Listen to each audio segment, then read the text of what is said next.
You think holding a door is just about being nice? Think again. What if it's really a tool for tribal belonging, a status signal rooted in our primal past? Get ready, because this is going to change how you see every single social interaction you have.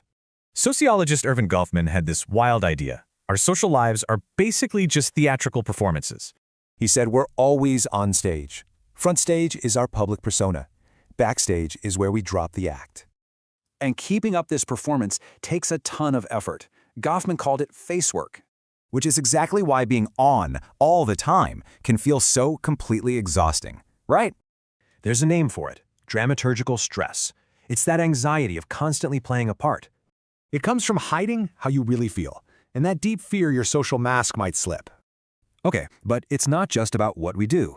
The stage itself, our physical space, is a huge part of it. Artists have known this forever. Just look at Raphael's famous painting, The School of Athens. See how he groups people to show connection and isolates others to show conflict. Space tells the story. And it's not just in art. We all instinctively claim 3 different kinds of territory in our lives.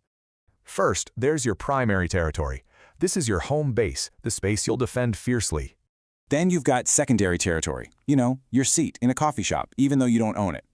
And finally, tertiary territory. That's just a temporary spot, like your chair on a crowded beach. So where did all these complex rules about ourselves and our space even come from? Well, sociologist Norbert Elias called it the civilizing process. Here's how it works. Over centuries, external rules, like table manners, became our internal feelings of shame or disgust. This becomes our habitus, that automatic social script we follow without even thinking about it. But this also creates an inner world where we're constantly rehearsing and stressing over social stuff. So you see, all of this is so much more than just being nice. These rules are the invisible architecture of our entire social world. It's what makes it all work. So the next time you say please, ask yourself, what role are you really playing?